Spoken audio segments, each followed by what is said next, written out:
ये हमारा example number 16 हुआ। एग्जाम्पल नंबर 16 में मैंने क्या किया। अच्छा, जो भी स्टूडेंट्स मेरी इस रिकॉर्डिंग को बाद में फ्यूचर में देखेंगे उनको मैं बता दूं, मैंने एक्चुअली रिकॉर्डिंग थोड़ा अभी देर में स्टार्ट किया, मैं भूल गया एक्चुअली। सो यहाँ पर हम लोगों ने एसेट्स को लिखा है। बेसिकली मुझे एग्जाम्पल नंबर 16 दिया हुआ था। एग्जाम्पल नंबर 16 में मैंने यहाँ पर बैलेंस शीट मुझे लिखा हुआ था, और बैलेंस शीट में से मैंने यहाँ पर एसेट्स और लाइबिलिटीज़ को ढूंढ करके अलग अलग साइड में लिख दिया, जैसे cash in hand, cash at bank, books, billiards table, furniture, investment, prepaid expense, outstanding prepaid expense और बिल्डिंग तक। ये मेरे पूरे के पूरे एसेट्स थे।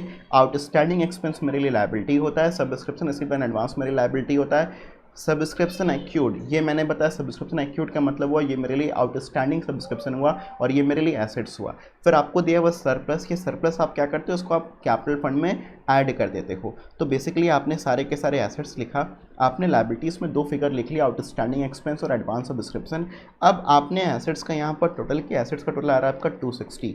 लाइबिलिटीज़ में आपने देखा था क्योंकि आपके सिर्फ दो ही आइटम होंगे यहाँ पर, आउटस्टैंडिंग एक्सपेंस और एडवांस सब्सक्रिप्शन, तो इसका टोटल आ रहा है आपके लिए 64। अब हम लोग यहाँ पर बात करें कैपिटल फंड की, तो कैपिटल फंड में मेरे पास में सरप्लस तो है मगर ओपनिंग फिगर नहीं है। तो मैंने यहाँ पर पहले इस 196 के फिगर को निकाला, क्योंकि जो मेरा एसेट्स का टोटल होगा यही मेरा लाइबिलिटीज़ का भी टोटल होगा। तो ये 260 है तो फिर ये भी 260 होगा। तो मैंने यहाँ पर अपने लाइबिलिटी साइड में 260 लिख दिया। फिर मैंने यहाँ पर कैपिटल फंड के फिगर में लिख दिया 196। इसमें से मैंने सरप्लस को माइनस किया, फिर मेरा जो ओपनिंग का फिगर आ गया वो आ गया 1,76,000। Sir, Akshita, you are having a problem in question number 13. You will have to wait for some time. I will come back to question number 13 after this class. मतलब इस क्लास के and में मैं आपकी question number 13 की doubt को ले लूँगा। I will take your doubt in question number 13. Do not worry. Just remind me once. So मेरे हिसाब से ये सारे बच्चों ने कॉपी कर लिया होगा। Please come to example number 17। Example number 17 पर आते हैं जल्दी से। आपको यहाँ पर एग्जाम्पल नंबर 17 में दिखाई देगा, आपसे कह रहा है prepare opening and closing balance sheet from the following information. आपसे कह रहा है क्वेश्चन नंबर 17 में prepare opening and closing balance sheet from the following information. आपको फिगर्स दिया हुआ यहाँ पर ओपनिंग का और क्लोजिंग का। कैश इन हैंड 12,000 ओपनिंग में, क्लोजिंग में 20,000, सारे के सारे आपको फिगर्स दिए हुए हैं। एक काम करते हैं, हम लोग यहाँ पर बनाना स्टार्ट करते हैं। ओपनिंग बैलेंस शीट भी मुझे बनाना है और क्लोजिंग बैलेंस शीट भी मुझे बनाना है। तो एग्जाम्पल नंबर ये होगा मेरा 17। मैंने आप लोगों को बताया है एनपीओ में बेसिकली हमें दो बैलेंस शीट बनानी पड़ती है। एक हमें बैलेंस शीट बनानी पड़ती है ओपनिंग की भी, और एक बैलेंस शीट मुझे बनाना पड़ता है क्लोजिंग का भी। एनपीओ में बेसिकली हमें दो बैलेंस शीट बनानी पड़ती है। ये बैलेंस शीट, हम दो बैलेंस शीट क्यों बनाते हैं, ओपनिंग की बैलेंस शीट हम लोग क्यों बनाते हैं, इसका रीज़न मैं आपको इसी क्वेश्चन के थ्रू समझाऊंगा।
सो अब हम लोग यहाँ पर एग्जाम्पल नंबर 17 करते हैं। Cash in hand. देखो आपको ओपनिंग का फिगर बता रहा है 12,000 और क्लोजिंग का फिगर बता रहा है 20,000। आपको ओपनिंग का फिगर बता रहा है 12 और क्लोजिंग का फिगर बता रहा है 20। तो मैंने यहाँ पर लिखा कैश और मैंने ओपनिंग में लिख दिया 12 और कैश मैंने यहाँ पर क्लोजिंग में लिख दिया 20। फिर कैश इन बैंक 8 और 10, तो मैंने यहाँ पर लिख दिया बैंक 8 और बैंक 10। फिर बुक्स 16 और 14, बुक्स 16 और 14। तो जो ओपनिंग का फिगर होगा बुक्स का मेरे एसेट साइड में आ जाएगा ओपनिंग वाले 16,000 और जो बुक्स का जो मेरा क्लोजिंग का फिगर होगा ये मेरे क्लोजिंग बैलेंस शीट में आ जाएगा बुक्स 10,000। 16 और 14, सॉरी 10 नहीं था, ये 14,000 है। This is 14,000।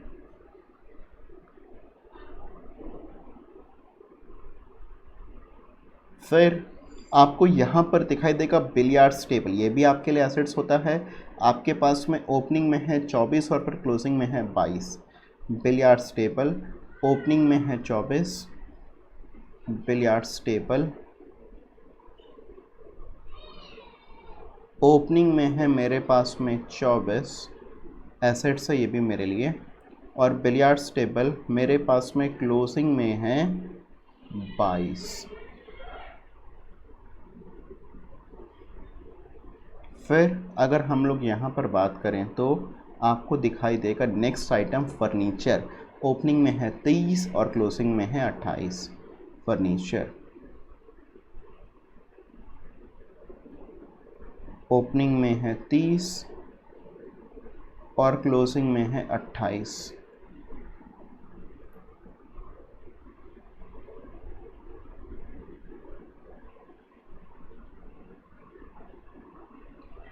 इन्वेस्टमेंट आपको दिखाई देगा ओपनिंग में है 30 और फिर क्लोजिंग में है 26। इन्वेस्टमेंट ओपनिंग में है 30 और क्लोजिंग में है 26।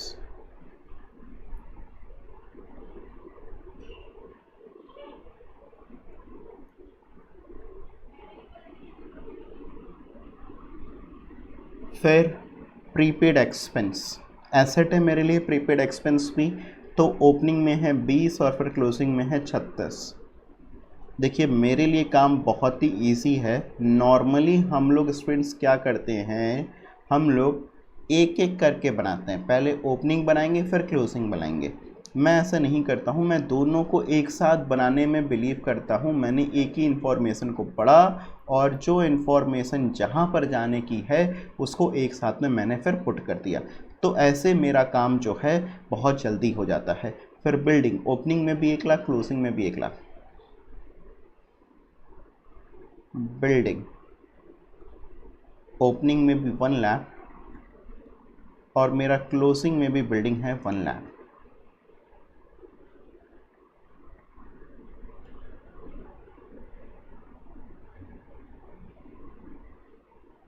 फिर आपको दिखाई देगा आउटस्टैंडिंग एक्सपेंस, ओपनिंग में 40 और फिर क्लोजिंग में 60। आउटस्टैंडिंग एक्सपेंस हमारे लिए जो कि लायबिलिटी होता है। आउटस्टैंडिंग एक्सपेंस ओपनिंग में 40 और क्लोजिंग में आपका आएगा 60।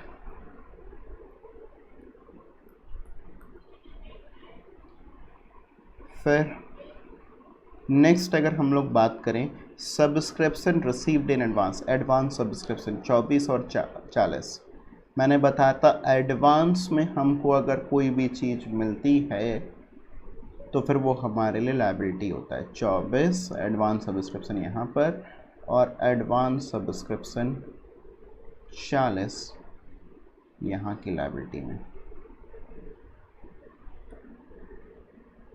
फिर आपके लिए है सब्सक्रिप्शन एक्यूर्ड, ये भी आउटस्टैंडिंग 20 और 60 एसेट, आउटस्टैंडिंग सब्सक्रिप्शन 20,000 और आउटस्टैंडिंग सब्सक्रिप्शन 60,000। फिर अब ध्यान से देखिएगा, सरप्लस इनकम ओवर एक्सपेंडिचर, ये जो सरप्लस आपको दिया हुआ है आपको सिर्फ क्लोजिंग साइट में दिया हुआ है और ये आपको सिर्फ क्लोजिंग की ही बैलेंस शीट में ऐड भी करना है। तो सरप्लस आप क्या करेंगे, यहाँ पर आप यहाँ कैपिटल फंड लिखेंगे, आपने यहाँ पर लिखा ओपनिंग और उसमें प्लस कर दिया सरप्लस, ये आपका बाहर में फिगर आ जाएगा। और ओपनिंग कैपिटल फंड हम यहाँ से फाइंड आउट करेंगे बाय बैलेंसिंग फिगर। 1 मिनट में समझाता हूँ। देखिए अभी है क्या दिक्कत, यहाँ पर दिक्कत एक है मेरे आगे कि मुझे यहाँ पर कैपिटल फंड का फिगर नहीं दिया है।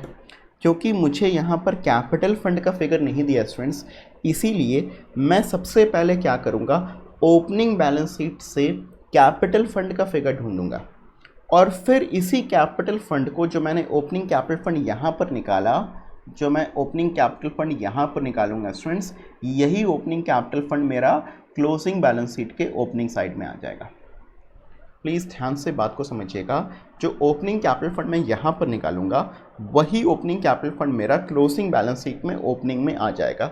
इसमें मैं ऐड कर दूंगा सरप्लस, क्लोजिंग वाले में मैं ऐड कर दूंगा सरप्लस 20,000 और अब मेरा बैलेंस शीट टैली हो जाएगा। सर क्या हम इसको पिछले क्वेश्चन की तरीके से नहीं कर सकते जहाँ पर हमने इस फिगर को निकाल लिया था, फाइनल कैपिटल फंड को निकाल लिया था और फिर उसके बाद में ओपनिंग को निकाल लिया था? स्टूडेंट्स वो काम चलाऊ तरीका था। सबसे बेस्ट तरीका क्या होता है हमारे पास में, अगर हमको ओपनिंग के भी फिगर्स दे दे और हमको अगर क्लोजिंग के भी फिगर्स दे दे और हमसे अगर क्लोजिंग की बैलेंस शीट भी मांगता है तो फिर पहले हम लोग यहाँ पर क्या करेंगे, पहले हम लोग ओपनिंग बैलेंस शीट बनाएंगे, इसमें हम लोग ओपनिंग कैपिटल फंड निकालेंगे बाय बैलेंसिंग फिगर और फिर यही ओपनिंग कैपिटल फंड हम लोग यहाँ पर ऐड कर देंगे विद द सरप्लस, तो फिर हमारा जो है closing balance sheet automatically tally हो जाएगा। जैसे मैं आपको करके दिखा रहा हूँ, आपका ओपनिंग बैलेंस शीट में आपके एसेट्स का टोटल आएगा 12,000 प्लस 8,000 प्लस 16,000 प्लस 24,000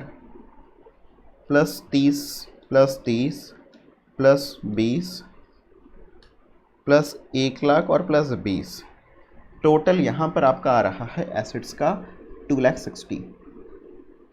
मतलब ओपनिंग वाले साइड में आपका जो टोटल आ रहा है एसेट्स का, ओपनिंग में, ओपनिंग बैलेंस शीट में आपका जो एसेट्स का जो टोटल आ रहा है स्टूडेंट्स, ये आ रहा है 2,60,000।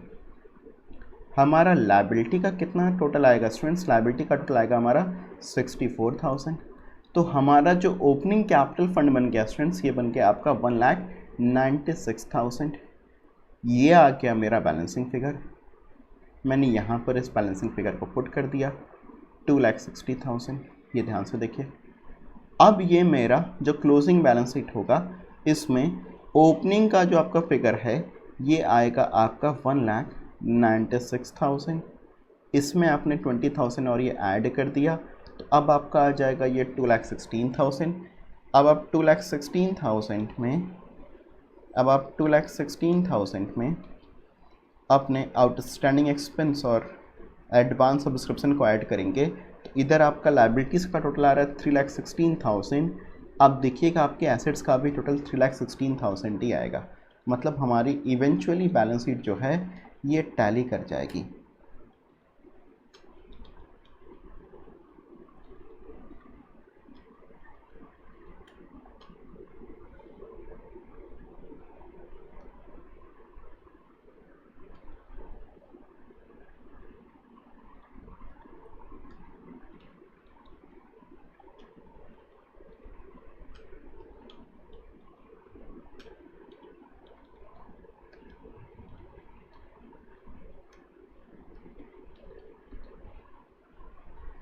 $3,16,000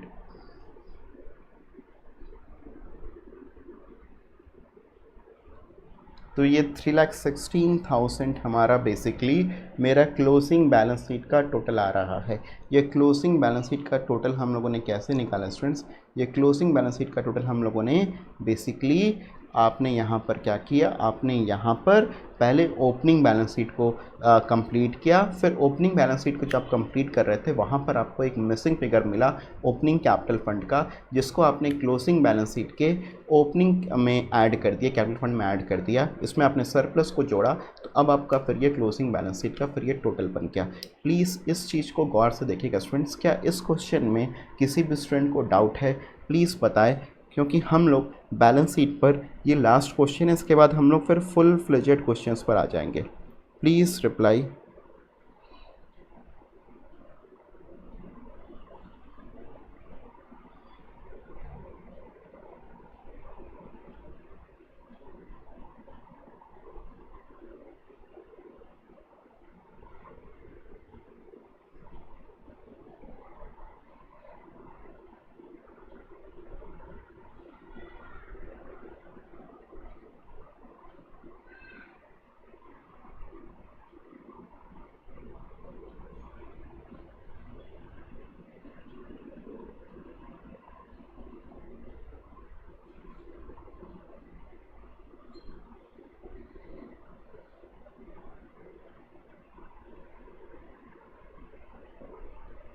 सर ओपनिंग में प्रॉब्लम है, क्या प्रॉब्लम है Priyanshu? If you can type opening. देखो ओपनिंग में मुझे यहाँ पर कैपिटल फंड का फिगर नहीं था, तो बेसिकली मैंने ओपनिंग की जो बैलेंस शीट को बनाया है स्टूडेंट, वो आपको जो है इसको बैलेंसिंग फिगर निकाल करके मैंने वहाँ पर ओपनिंग कैपिटल फंड को ढूंढा।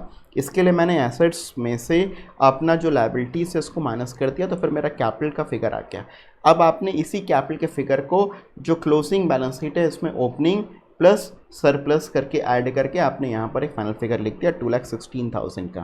प्लीज़ बताइए, प्लीज़ बताइए प्रियांशु, क्या अब आपको क्लियर है? प्लीज़ बताइए प्रियांशु, क्या अब आपको क्लियर है?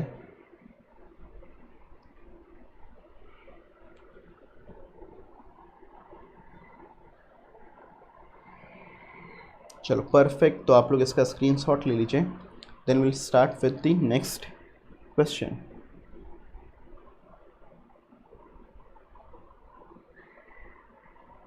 आई hope so it must be done. चलो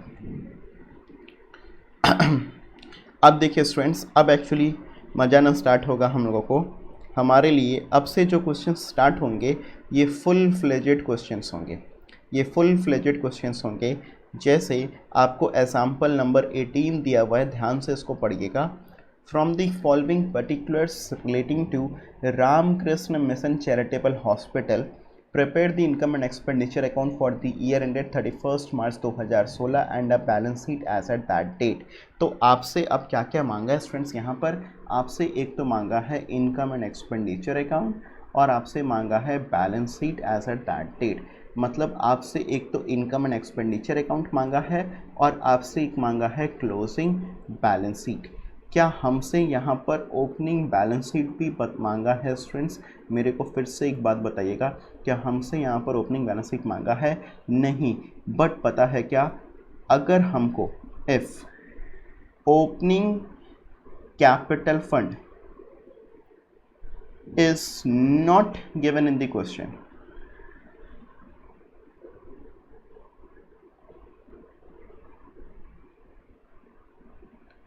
then we will have to prepare opening balance sheet। Please ध्यान से देखिएगा, अगर हमको ओपनिंग कैपिटल फंड इस क्वेश्चन में नहीं दिया होगा then we will have to prepare opening balance sheet. तो इस केस में हमको ओपनिंग बैलेंस शीट बनाना पड़ जाएगा। कब? अगर हमको ओपनिंग कैपिटल फंड नहीं दिया हुआ है तो। अगर हमको ओपनिंग कैपिटल फंड दिया हुआ है तो स्टूडेंट्स हमको ओपनिंग बैलेंस शीट बनाने की कोई ज़रूरत नहीं है, हम फिर सीधे इनकम एंड एक्सपेंडिचर अकाउंट और क्लोजिंग बैलेंस शीट ही बनाएंगे। तो मैं यहाँ पर एक फ़िगर ढूंढना चाह रहा हूँ, वो है मेरा ओपनिंग बैलेंस शीट का फिगर। अब आप देखो, आपको रिसिप्ट एंड पेमेंट अकाउंट तो दिया हुआ है, क्या है, subscription, donation, receipt from charity, medicine, doctors honorarium, salaries, पेटी एक्सपेंसेस, इक्विपमेंट्स, ये आपको एडिशनल इन्फॉर्मेशन भी दिया हुआ है। आपको इस क्वेश्चन में ओपनिंग कैपिटल फंड नहीं दिखाई देगा, इसका मतलब है हमको यहाँ पर इस क्वेश्चन में ओपनिंग बैलेंस शीट भी बनाना है। प्लीज़ मेरी बात को ध्यान से देखिएगा, क्या इस क्वेश्चन में मेरे को ओपनिंग कैपिटल फंड कहीं पर भी दिया हुआ है? नहीं दिया हुआ है अगर, तो फिर इसका मतलब ये बनता है स्टूडेंट्स कि I have to prepare opening balance sheet. Is this funda clear to everyone?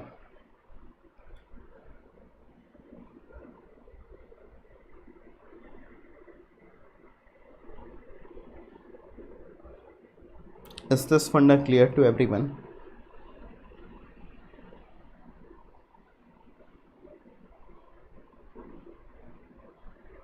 नहीं, सरप्लस से आप ओपनिंग कैपिटल फंड नहीं निकाल सकते, आप इसको सिर्फ टैली कर सकते हैं। तो हम यहाँ पर क्या करेंगे, हम पहले ओपनिंग कैपिटल फंड निकालेंगे और फिर उसकी मदद से अपनी क्लोजिंग बैलेंस शीट को हम लोग टैली करवाएंगे। आप यहाँ पर अब इतनी बात समझ गए हैं, तो अब मेरे को फिर से मैं रिपीट करता हूँ, अब इस क्वेश्चन में मुझे क्या क्या मांगा है या क्या क्या रिक्वायरमेंट है मेरे से, मुझे क्या क्या बनाना है इस क्वेश्चन में। मुझे एक तो बनाना है इनकम एंड एक्सपेंडिचर अकाउंट, एक मुझे बनाना है क्लोजिंग बैलेंस शीट, और एक और चीज़ मुझे यहाँ पर बनाना है, ये है ओपनिंग बैलेंस शीट। मुझे यहाँ पर तीन चीज़ें बनानी हैं, एक ओपनिंग बैलेंस शीट, एक क्लोजिंग बैलेंस शीट और एक इनकम एंड एक्सपेंडिचर अकाउंट। ये तीन चीज़ें मैं यहाँ पर बना करके दूंगा। अब ध्यान से देखिए, नॉर्मली आप लोग क्या करते हैं, आप लोग एक एक करके काम करते हैं। आप पहले इनकम एंड एक्सपेंडिचर अकाउंट बनाएंगे, फिर आप ओपनिंग बैलेंस शीट बनाएंगे, फिर आप क्लोजिंग बैलेंस शीट बनाएंगे। जो मेरा स्टाइल है काम करने का, मेरा स्टाइल ये है कि मैं तीनों ही चीज़ें एक साथ बनाता हूँ। मतलब मैं यहाँ इनकम एंड एक्सपेंडिचर अकाउंट भी बना दूंगा, साथ ही साथ में मैं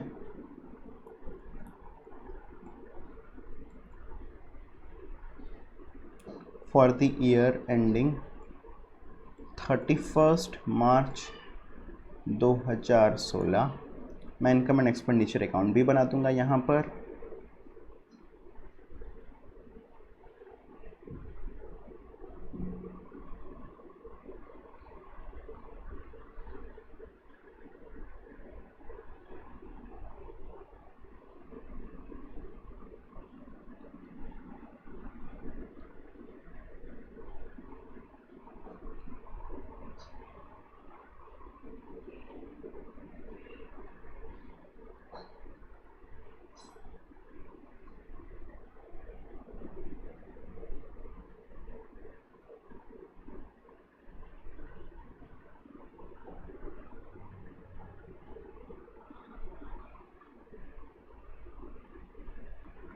मैं यहाँ पर बैलेंस शीट भी बनाऊँगा, balance sheet as on 31 March 2016।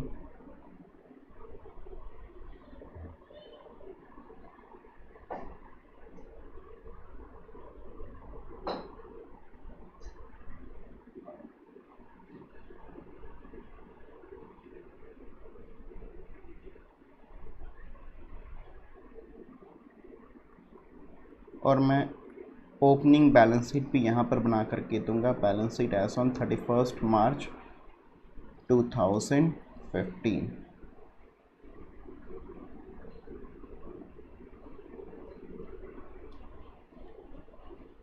तो बेसिकली मैंने तीनों के तीनों फॉर्मेट खींच लिए हैं। मैं तीनों ही चीज़ें एक साथ बना करके आप लोगों को दिखाऊंगा। एक मैं इनकम एंड एक्सपेंडिचर अकाउंट बनाऊंगा, एक मैं ओपनिंग बैलेंस शीट बनाऊंगा और एक मैं बनाऊंगा क्लोजिंग बैलेंस शीट। ये तीन चीज़ें मैं एक साथ आप लोगों के लिए बनाऊंगा अभी। अब ध्यान दीजिएगा यहाँ पर,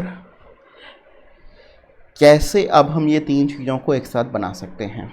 तो इसके लिए जैसे मैंने आप लोगों को बताया कि मैं तीन चीज़ें क्योंकि एक साथ बनाऊंगा, इसके लिए मैं क्या करूंगा, मैं सबसे पहले क्वेश्चन में रिक्वायरमेंट को पढ़ूंगा जो कि मैंने ऑलरेडी पढ़ लिया है।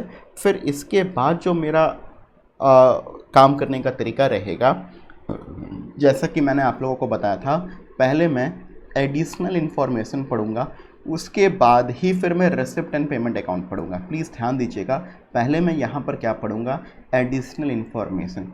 मेरा एडिशनल इन्फॉर्मेशन पढ़ने के पीछे का ऑब्जेक्टिव बस एक ही है कि मैं यहाँ पर चीज़ों को ध्यान रखना चाहता हूँ कि किस किस चीज़ों के रिगार्डिंग मेरे से एडिशनल इन्फॉर्मेशन दिया हुआ है, मुझे कुछ और चीज़ें बताया हुआ है। ध्यान रखिएगा, जैसा आप लोग क्लास 11th में financial statement with adjustment chapter पढ़ते थे, वहाँ पर जो भी चीज़ें आपको एडिशनल इन्फॉर्मेशन में देता था, ये चीज़ें आपकी दो जगह पर आती थी, दो जगह पर आती थी, या तो फिर ट्रेडिंग और बैलेंस शीट में, या पीएल और बैलेंस शीट में, या ट्रेडिंग और पीएल में। मगर बेसिकली जो भी चीज़ें एडिशनल इन्फॉर्मेशन में रहती थी स्टूडेंट्स, वो हमारी दो जगह पर आती थी। तो यहाँ पर भी क्या आप लोग मुझे बताएंगे, ये एडिशनल इन्फॉर्मेशन हमारा कितनी जगह पर आएगा, दो जगह पर आएगा। तो बेसिकली सिर्फ ये एक जगह पर नहीं आएगा, दो जगह पर आएगा। मैं इस एडिशनल इन्फॉर्मेशन को भी पढ़ूंगा, इसकी इन्फॉर्मेशन को भी यूज़ करूंगा, साथ साथ में मैं रिसिप्ट एंड पेमेंट की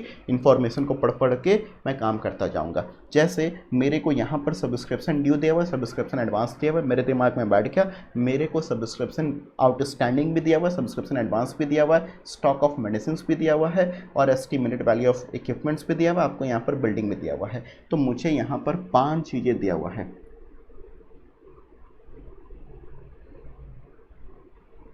ठीक, अब मैं यहाँ पर काम करने जा रहा हूँ, रिसिप्ट एंड पेमेंट अकाउंट पढ़ने जा रहा हूँ। तो मुझे यहाँ पर लिखा हुआ है to cash in hand on 1 April 2015 7130। ये जो कैश इन हैंड है, आप ध्यान से देखिएगा, ये होता है मेरा ओपनिंग कैश का बैलेंस। मैंने आप लोगों को पहले ही बताया था, ये मेरा होता है ओपनिंग कैश का बैलेंस।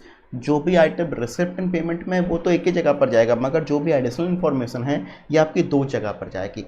तो ओपनिंग कैश का बैलेंस आप बताओगे कहाँ पर जाएगा, क्या इनकम एंड एक्सपेंडिचर अकाउंट में जाएगा, क्या आपका क्लोजिंग बैलेंस शीट में जाएगा, या आपका ओपनिंग बैलेंस शीट में जाएगा? कहाँ पर जाएगा आपका जो ये ओपनिंग कैश का बैलेंस है, ये कहाँ पर जाता है स्टूडेंट्स? ये आपका, जल्दी से बताइए, ओपनिंग कैश का बैलेंस कहाँ पर जाता है स्टूडेंट्स? ओपनिंग कैश बैलेंस कहाँ पर जाएगा? Income and expenditure account, closing balance sheet या ओपनिंग बैलेंस शीट, इन तीनों जगह में से कहाँ पर जाएगा आपका?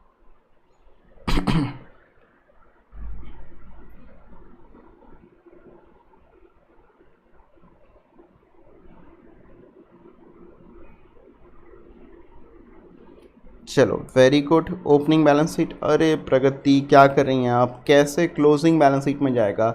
जब मैं बार बार बोल रहा हूँ मेरे पास में ये ओपनिंग कैश का बैलेंस है, ये कौन सा बैलेंस है मेरे पास में? दिस इज ओपनिंग कैश का बैलेंस। सो ये ऑब्वियसली मेरा कहाँ पर जाएगा? ओपनिंग कैश का balance will go into my opening balance sheet. Opening cash का balance will go into my opening cash का बैलेंस शीट, मतलब ओपनिंग बैलेंस शीट। सो मैंने कैश इन हैंड जो देखा यहाँ पर, ये मेरा ओपनिंग बैलेंस शीट में आ जाएगा। ये आपने यहाँ पर कर दिया cash in hand,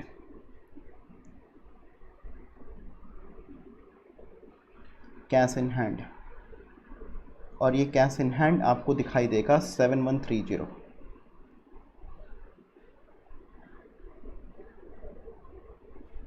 cash in hand 7130। ठीक, फिर टू सब्सक्रिप्शन, सब्सक्रिप्शन है तो सब्सक्रिप्शन तो मेरा इनकम एंड एक्सपेंडिचर अकाउंट में ही जाता है। By subscription, by subscription, subscription कितना है स्टूडेंट्स? सब्सक्रिप्शन का जो आपको रिसीविंग बता रहा है, रिसीव्ड बता रहा है, ये रिसीव्ड आपको बता रहा है 47996।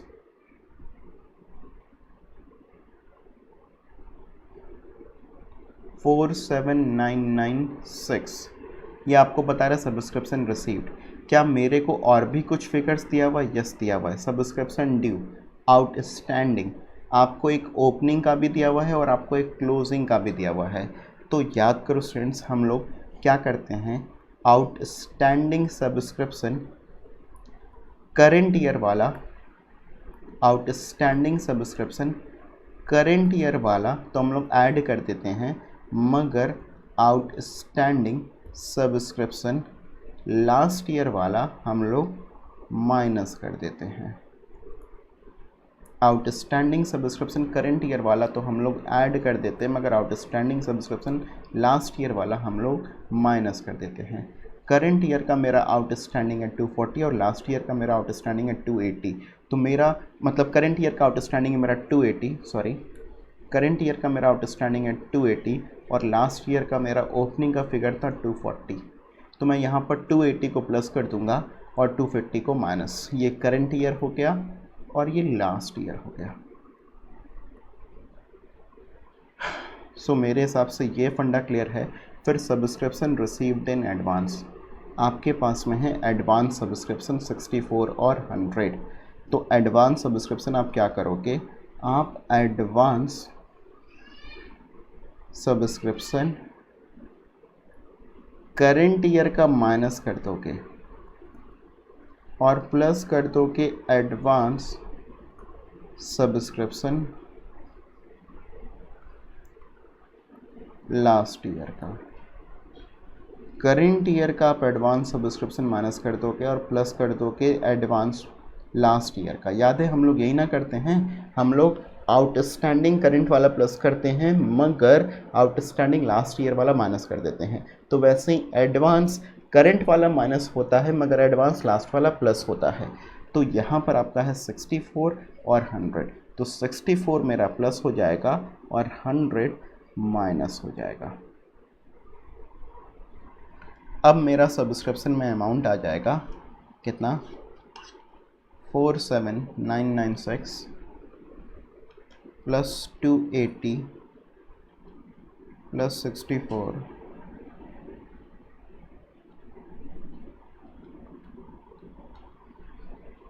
48,000।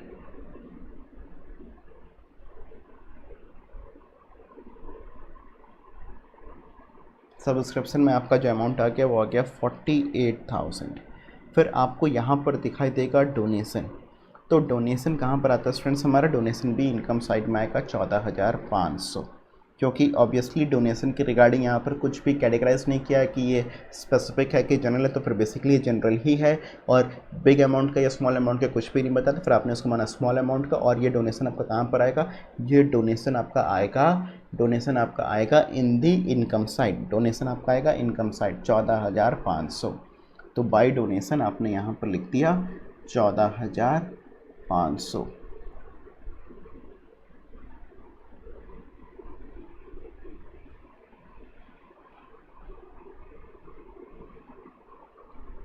फिर अगर आप देखेंगे आपको यहाँ पर दिखाई देगा to interest on investment at the rate of 7% for full year.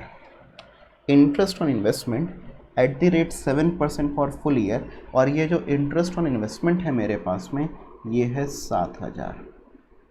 अब ध्यान से देखिएगा स्टूडेंट्स, बेसिकली है क्या, यहाँ पर मेरे को साल भर में इंटरेस्ट ऑन इन्वेस्टमेंट मिला है। प्लीज़ इस इंफॉर्मेशन को बहुत ध्यान से देखिएगा। आपको इस साल इंटरेस्ट ऑन इन्वेस्टमेंट, ये प्लीज़ ध्यान से देखिएगा, आपको रिसीव हुआ है इस साल भर में 7,000 रुपये का। आपका जो रेट ऑफ इंटरेस्ट है, ये रेट ऑफ इंटरेस्ट है हमारा 7% का, 7% पर एनम का। अब मेरे को यहाँ पर इन्वेस्टमेंट की वैल्यू कितनी है ये बताओ आप लोग। देखो इन्वेस्टमेंट की वैल्यू कितनी है क्वेश्चन में, देखो तो ज़रा सा इन्वेस्टमेंट की वैल्यू। क्या आपको पेमेंट साइड में कहीं पर इन्वेस्टमेंट की वैल्यू दिखा रहा है पेमेंट? क्या आपने इस साल कोई इन्वेस्टमेंट ख़रीदा है? क्या आपने इस साल कोई इन्वेस्टमेंट ख़रीदा? नीचे तक देख लो, नीचे आपको बिल्डिंग दिखा हुआ है, नीचे आपको बिल्डिंग लिखा हुआ है। तो क्या आपने इस साल कोई इन्वेस्टमेंट ख़रीदा है? नहीं ख़रीदा, पेमेंट में तो है नहीं। अच्छा, एडिशनल में आपके पास में ओपनिंग या क्लोजिंग में कोई इन्वेस्टमेंट का कोई फिगर दिखाई दे रहा हो तो फिर नहीं दिखाई दे रहा। बेसिकली दिक्कत क्या है, मुझे इंटरेस्ट तो मिला है इन्वेस्टमेंट पर मगर आपको जो वैल्यू ऑफ इन्वेस्टमेंट है वो इस क्वेश्चन में नहीं दिया हुआ है। प्लीज़ ध्यान दीजिएगा, अभी तक जितने भी क्वेश्चंस हम लोगों ने किया था वहाँ पर आपको वैल्यू ऑफ इन्वेस्टमेंट्स दिया था मगर आपको इंटरेस्ट कम मिला था। यहाँ पर इस क्वेश्चन में आपको इंटरेस्ट मिला है मगर इन्वेस्टमेंट की वैल्यू कितनी है ये क्वेश्चन में मिसिंग है। प्लीज़ क्या ये सभी लोग समझ पा रहे हैं मेरी बात को या नहीं? प्लीज़ ध्यान से देखिएगा। आपको इंटरेस्ट तो मिला है इन्वेस्टमेंट पर, मगर क्या आपको वैल्यू ऑफ इन्वेस्टमेंट पता है यहाँ? प्लीज़ बताइए कि आपको वैल्यू ऑफ इन्वेस्टमेंट पता है यहाँ पर?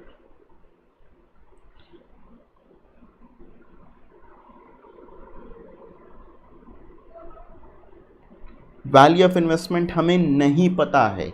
Value of investment is not known to us. अच्छा, अब ध्यान से देखिएगा यहाँ पर हमें जो इन्वेस्टमेंट की वैल्यू है वो गिवन नहीं है। सो हमें इन्वेस्टमेंट की वैल्यू को फाइंड आउट करना है। तो मैंने यहाँ पर कहा let the value of investment be x. Let the value of investment be x. तो x का 7%, मतलब x का 7/100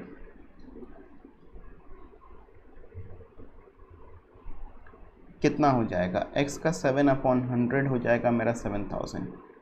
तो जो मेरी x की वैल्यू होगी ये होगी 7000 इंटू 100/7। ये वैल्यू मेरी हो जाएगी x की 1 लाख। तो इसका मतलब ये हुआ जो मेरा वैल्यू ऑफ इन्वेस्टमेंट आएगा ना स्टूडेंट्स, ये मेरा वैल्यू ऑफ इन्वेस्टमेंट्स आएगा 1 लाख रुपीज़ का, जो कि मेरे पास में ऑलरेडी ओपनिंग से है।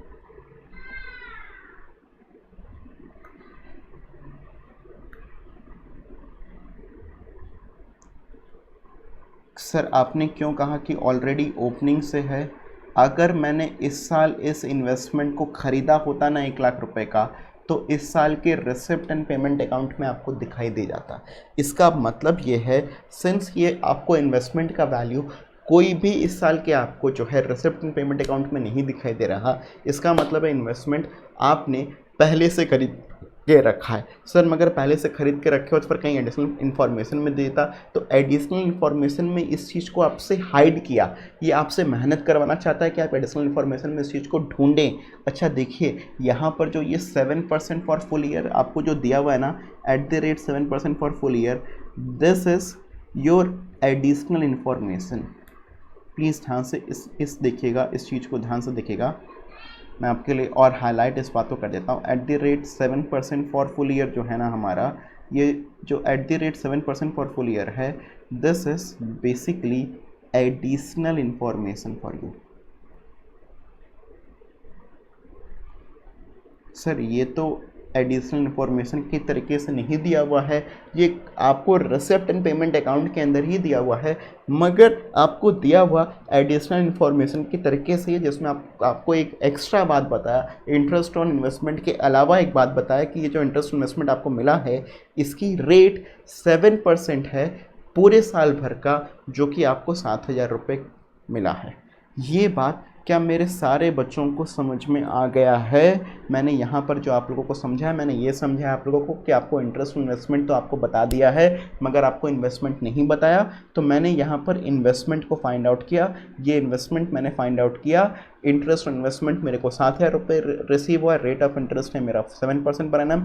तो मैंने इन्वेस्टमेंट की वैल्यू को नहीं पता था, तो मैंने let the value of investment be x मान करके यहाँ पर एक्स की वैल्यू को इक्वेट कर दिया। एक्स आ गया मेरा 1 लाख, वैल्यू ऑफ इन्वेस्टमेंट हो गया मेरा 1 लाख। तो ये मेरे पास में ऑलरेडी फ्रॉम ओपनिंग दिया हुआ है।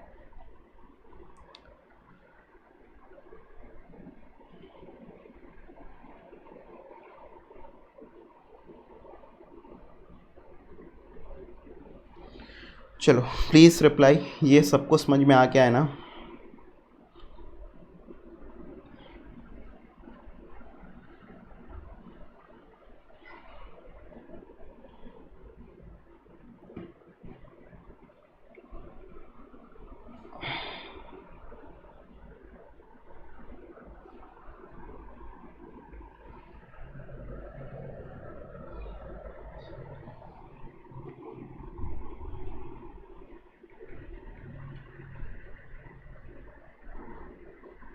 अच्छा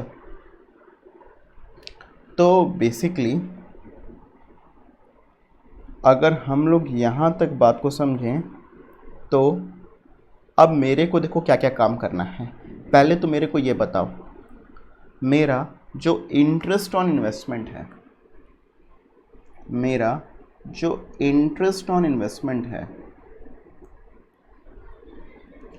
ये मेरे लिए इनकम है और इसलिए मैंने इसको इनकम एंड एक्सपेंडिचर अकाउंट में लिख दिया।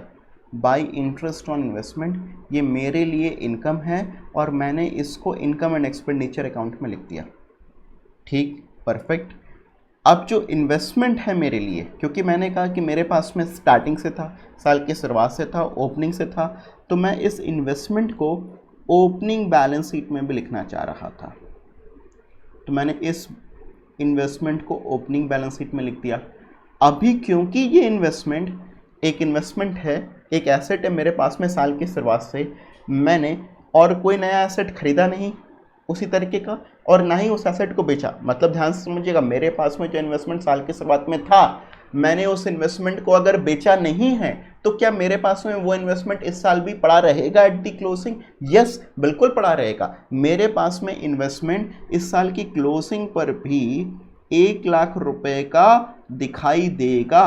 क्यों दिखाई देगा सर? क्योंकि मेरे पास में साल की स्टार्टिंग में 1,00,000 रुपए का इन्वेस्टमेंट था ना, तो वही 1,00,000 रुपए का इन्वेस्टमेंट मेरे पास में साल के अंत अंत पे भी तो रहेगा, क्योंकि मैंने उस इन्वेस्टमेंट्स को सेल थोड़ी ना कर दिया है। अगर मैंने इस इन्वेस्टमेंट को सेल किया होता तो ये मेरे रिसिप्ट एंड पेमेंट अकाउंट में कहीं ना कहीं पर दिखाई देता। इसका मतलब ये हुआ कि मैंने यहाँ पर इन्वेस्टमेंट्स को जो मेरे पास में साल के स्टार्टिंग पर था 1,00,000 रुपए का, यही इन्वेस्टमेंट मेरे पास में साल के एंडिंग पर भी है। तो ये जो इन्वेस्टमेंट है मेरा, ये साल के स्टार्टिंग में भी आया, मतलब ओपनिंग बैलेंस शीट में भी आया, और ये मेरे पास में क्लोजिंग बैलेंस शीट में भी आ गया 1,00,000 रुपए का।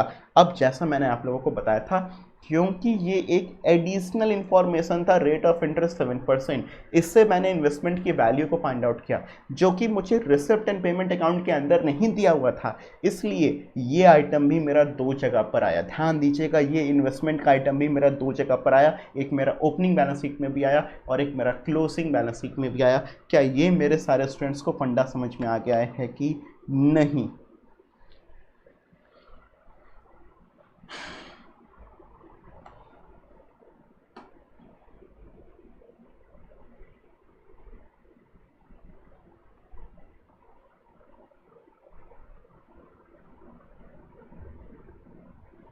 Please reply again if you have already typed yes. Please reply again. क्या ये इन्वेस्टमेंट ओपनिंग और क्लोजिंग बैलेंस शीट में आ जाएगा? सबको समझ में आ गया है? Please reply yes.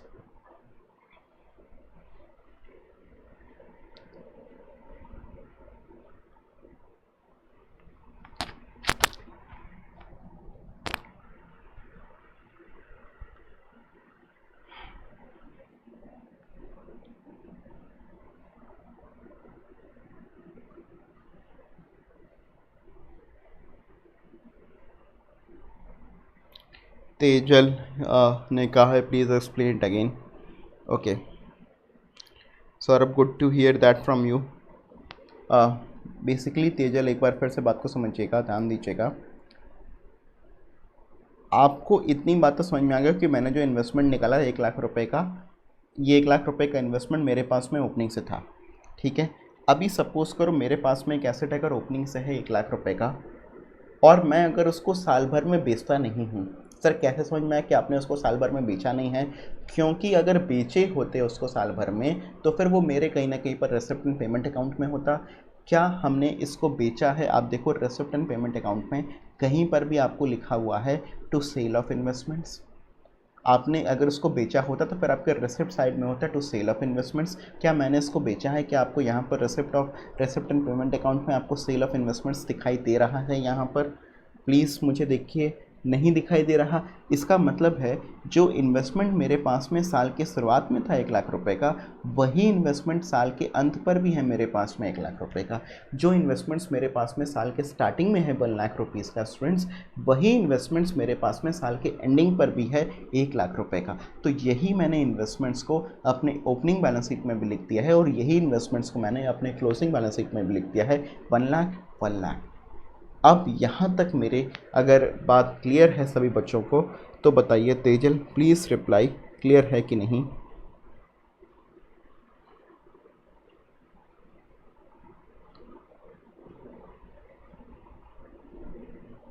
Okay perfect Tejal, thank you. अच्छा एक चीज़ मैं भूल गया था जब मैं कर रहा था यहाँ पर काम। क्या बात मैं भूल गया था? जैसे नॉर्मली मैं क्या करता हूँ, जब मैं सब्सक्रिप्शन लिखा और मैंने सब्सक्रिप्शन से जुड़े हुए एडजस्टमेंट्स को यहाँ पर पढ़ा। मैंने पढ़ा था 2 एडजस्टमेंट्स को, एक तो सब्सक्रिप्शन ड्यू और एक सब्सक्रिप्शन रिसीव्ड इन एडवांस। ये 2 एडजस्टमेंट्स को जैसे ही मैंने पढ़ा तो नॉर्मली मैं क्या करता हूँ, इनको भी बैलेंस शीट में लिख देता हूँ। जैसे आउटस्टैंडिंग सब्सक्रिप्शन जो मेरे पास में ओपनिंग वाला था वो मेरे ओपनिंग बैलेंस शीट में आ जाएगा, और जो आउटस्टैंडिंग सब्सक्रिप्शन मेरे पास में क्लोजिंग वाला था वो मेरे क्लोजिंग बैलेंस शीट में आ जाएगा। फिर वैसे ही करके एडवांस सब्सक्रिप्शन जो मेरा ओपनिंग वाला था वो मेरे ओपनिंग बैलेंस शीट में आ जाएगा। एडवांस सब्सक्रिप्शन जो मेरा क्लोजिंग वाला था वो मेरे क्लोजिंग बैलेंस शीट में आ जाएगा। आउटस्टैंडिंग सब्सक्रिप्शन आप देखो आपका था ओपनिंग में 240 और क्लोजिंग में 280, तो ओपनिंग में आपने यहाँ पर लिखा 240, क्लोजिंग में यहाँ पर लिखा 280। एडवांस था आपका 64 ओपनिंग में और 100 था क्लोजिंग में। 64 मैंने लिख दिया ओपनिंग में और 100 मैंने लिख दिया क्लोजिंग में। नॉर्मली मैं क्या करता हूँ स्टूडेंट्स, नॉर्मली मैं यहाँ पर जब मैं लिखता हूँ तभी इन चीज़ों को लिख देता हूँ। मैं कैलकुलेशन करने के चक्कर में इसको लिखना भूल गया था। सो अब मेरे हिसाब से ये फंडा मेरे सारे स्टूडेंट्स को क्लियर है। मैंने कुछ नया काम नहीं किया, ये एडिशनल इन्फॉर्मेशन था मेरा। ये भी 2 जगह पर आएगा। देखो एक तो ये मेरा इनकम एंड एक्सपेंडिचर में आया और दूसरा ओपनिंग वाला जो फिगर है वो ओपनिंग बैलेंस शीट में आ गया और जो क्लोजिंग वाला मेरे फिगर्स थे वो मेरे क्लोजिंग बैलेंस शीट में आ गए। सो अब अगर हम लोग इसके आगे की अगर बात करें आपको, तो आपको यहाँ पर दिखाई देगा रिसिप्ट फ्रॉम चैरिटी शो, आपको दिखाई देगा 10,450। तो अब मैंने यहाँ पर लिखा by receipt from charity show 10,450।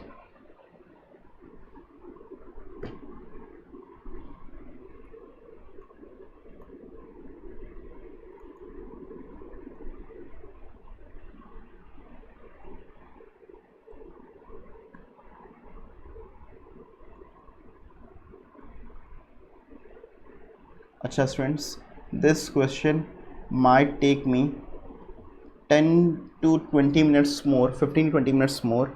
सो मैं सोच रहा था कि there is one more class of your that is scheduled, so I am right now pausing this over here. मैं अभी इसके बाद का जो रहेगा ना वो आपको फिर कल से फिर कंटिन्यू करूँगा। इसमें अभी हमको पेमेंट साइड में काम करना है जिसमें मुझे फिर से फर्दर 15 से 20 मिनट लगेगा। तो आप लोग यहाँ तक एटलीस्ट इसको कॉपी कर सकते हैं। इसके बाद फिर मैं कल एक्सप्लेन करूँगा, तो हम लोग फिर कल से वहीं से पिकअप कर लेंगे। फिर आप लोग जो है इसको यहाँ कल से जो है हम लोग रिज्यूम कर लेंगे। सो आप लोग यहाँ तक नोट कर लीजिए at least, will resume from here from tomorrow. Any doubt till here?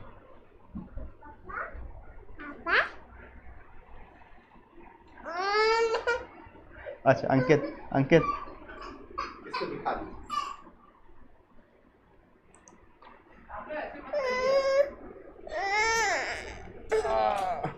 Dear students, we have a very small student over here.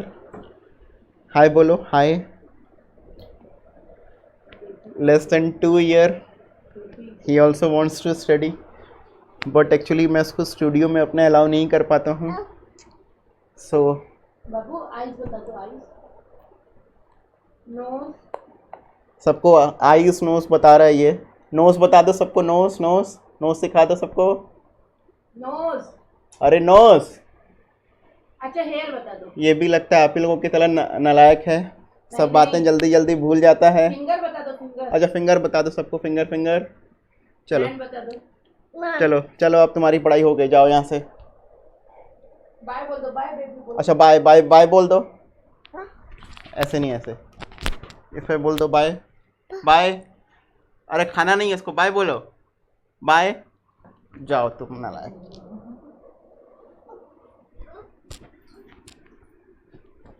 चलिए, थैंक यू एवरीवन।